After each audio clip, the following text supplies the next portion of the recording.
bulan Februari 1938, Soekarno sekeluarga dipindahkan ke Bengkulu setelah tinggal di pengasingan di Endeh selama 5 tahun. 2 orang pembantu setianya, Riwu dan Darhan, mengikuti keluarga Soekarno ke pembuangan yang baru. Jika di Flores Soekarno aktif melakukan korespondensi dengan Hasan Bandung tentang Islam, di tempat pembuangan yang baru ia aktif bergerak dalam perkumpulan Muhammadiyah. Sebagai ketua bagian pengajaran, ia aktif mengajar.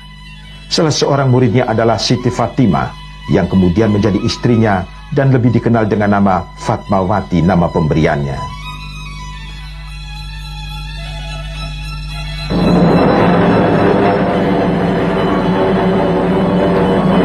Sementara itu, suasana politik di Asia berubah cepat. Ambisi kaum militer Jepang untuk mendapatkan tanah jajahan di selatan mengobarkan Perang Pasifik yang dipicu pemboman atas pangkalan Angkatan Laut Amerika Serikat di Pearl Harbor, Hawaii. Pemerintah Hindia Belanda yang terlalu percaya kepada kemampuan angkatan perangnya menolak setiap usulan kaum nasionalis untuk ikut serta membantu pertahanan Hindia Belanda dari serangan musuh.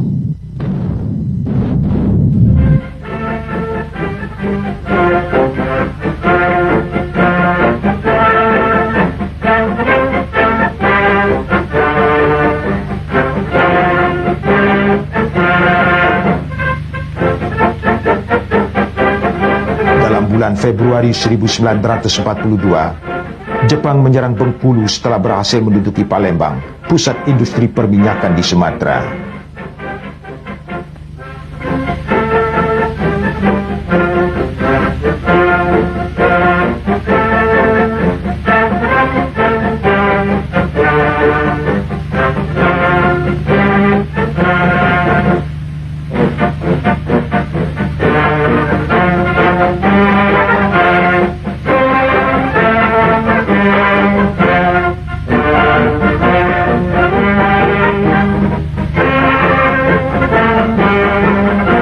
Tanggal 8 Maret 1942, Belanda menyerah kepada Jepang di lapangan terbang Kalijati dekat Subang.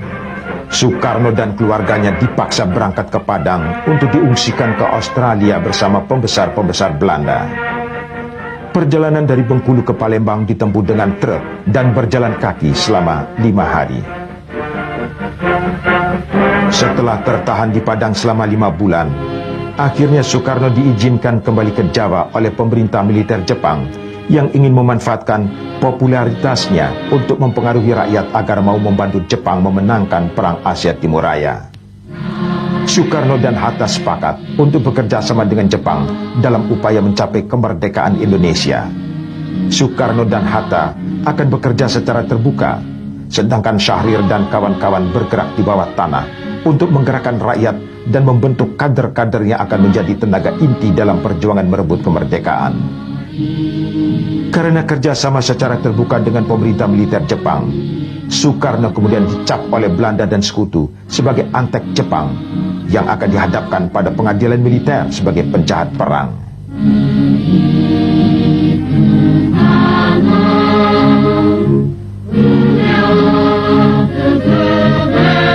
Pemerintah Jepang juga membentuk parlemen bayangan yang dinamakan Chuo Sangi-in yang bertugas memberi nasihat kepada pemerintah mengenai berbagai hal. Meskipun fungsi Chuo Sangi-in lebih rendah dibandingkan dengan Volksraad di masa penjajahan Belanda, wakil-wakil yang duduk dalam dewan ini berusaha mempergunakan setiap kesempatan yang ada untuk tujuan nasional mereka. 熾烈な現選挙区に対応して、ジャワの決選即応体制を審議する第2回中央参議院が1月30日、最高指揮官臨席のもと、厳かに開院された。yang telah dikemukakan oleh Ketua Panitia Istimewa keempat. Siapa yang mufakat, saya minta berdiri. Terima kasih. Tuan-tuan yang terhormat, tidak ada seorang anggota pun yang tidak berdiri, sehingga boleh saya katakan bahwa seluruh Chuo Sangi-in seia sekata menerima usul panitia keempat itu menjadi jawaban yang sah dari Chuo Sangi-in atas pertanyaan Paduka Yang Mulia Saiko Shikikan yang kedua.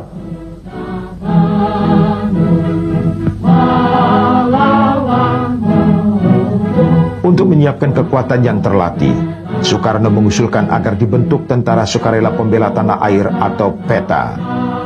Meskipun mendapat tantangan keras dari pemimpin lain seperti Hatta dan Syahrir, Soekarno berkeras dengan pendiriannya dan menempatkan kader-kadernya seperti Gatot Mangkupraja untuk masuk dalam PETA. Pada saat Indonesia merdeka, opsir-opsir PETA ini menjadi inti Tentara Nasional Indonesia di samping unsur-unsur pejuang dari kelas sekarang.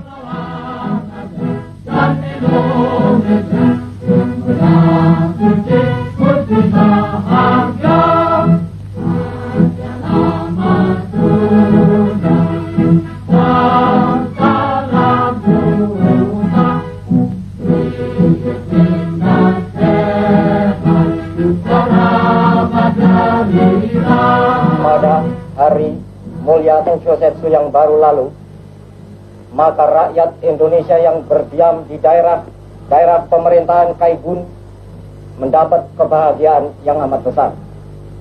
Pada hari itu diperkenankanlah berkibar bendera kebangsaan kita sang merah putih, dinyanyikan lagu Indonesia Raya, serta ditambah kesempatan bagi penduduk di sana untuk ikut campur mengambil bagian di dalam pemerintahan negeri.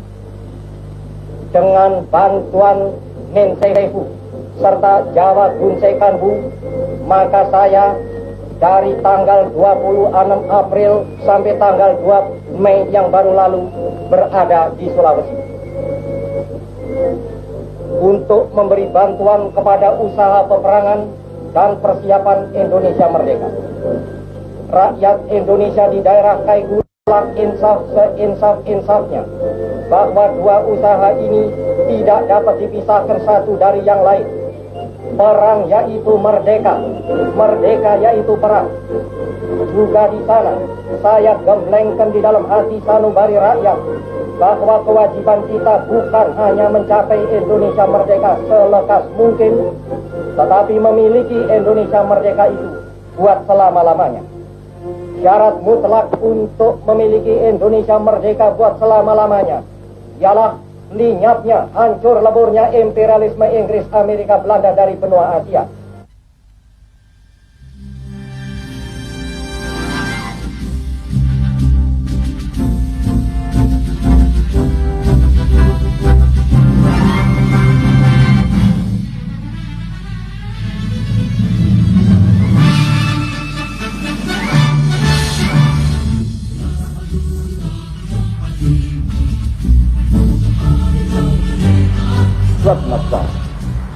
Menjelang berakhirnya Perang Pasifik, pemerintah Jepang menjanjikan untuk memberikan kemerdekaan di kelak kemudian hari. Menyambut pernyataan pemerintah militer ini, Soekarno dalam pidatonya di depan Saiko Sakikang menyatakan, Paduka Yang Mulia Saiko Sakikang, dengan hati yang terharu, kami menerima pengumuman bahwa Kerajaan Dainippon memperkenankan kemerdekaan segenap bangsa Indonesia di kemudian hari. Hati dan jiwa kami meluaplah dengan rasa terima kasih yang sehikmat-hikmatnya kepada Yang Maha Mulia Tenno Heka yang bermurah hati memperkenankan terkabulnya cita-cita kami yang telah berpuluh-puluh tahun itu. Dengan hormat, saya atas nama segenap rakyat Indonesia meminta kepada Paduka Tuan supaya Paduka Tuan mempersembahkan terima kasih kami ke bawah duli Yang Maha Mulia Tenno Heka. Paduka Tuan, di dalam pengumuman Kerajaan Dainippon itu tidak dinyatakan saatnya Indonesia diperkenankan merdeka, kecuali dengan kata-kata di kemudian hari. Tetapi kami pun menyerahkan saat kemerdekaan Indonesia itu kepada Yang Maha Mulia. Yang Maha Mulia lah terlebih bijaksana. Yang Maha Mulia lah terlebih mengetahui.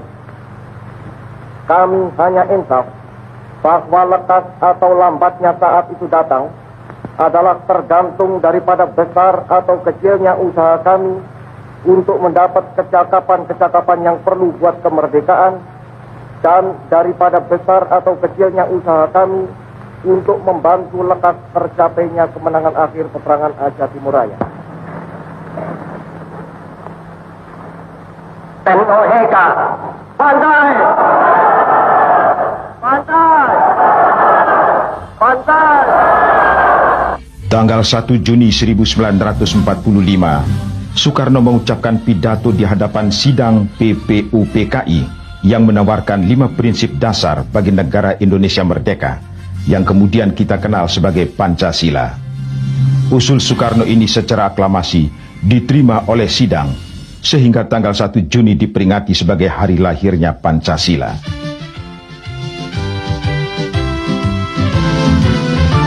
Sementara itu situasi peperangan semakin memburuk. Tentara Jepang dipukul mundur pada setiap front di Pasifik.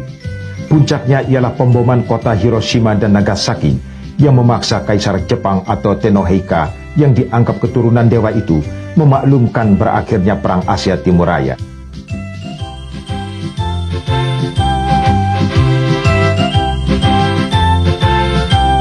Karena golongan pemuda menganggap Soekarno-Hatta terlalu lamban bertindak, mereka menculik kedua pemimpin ini dan menahannya di Rengas Dengklok, Karawang.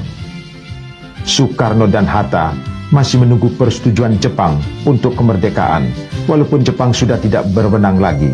Soekarno-Hatta tidak bisa dibujuk.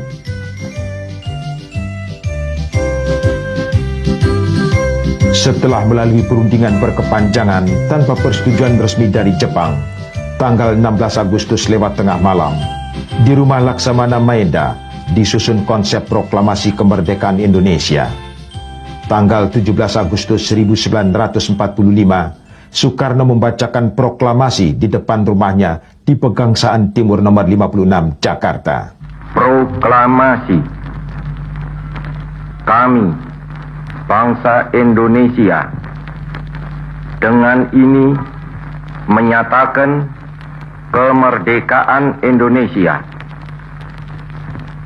Hal-hal yang mengenai pemindahan kekuasaan dan lain-lain diselenggarakan dengan cara saksama dan dalam tempo yang sesingkat-singkatnya. Jakarta, 17 Agustus 1945, atas nama bangsa Indonesia, Soekarno, Hatta. Dalam suasana yang sangat revolusioner ini, Undang-Undang Dasar segera disahkan. Kabinet Republik Indonesia pertama disusun, dan dengan segala cara, proklamasi kemerdekaan disiarkan secara luas, baik di Indonesia maupun ke seluruh dunia.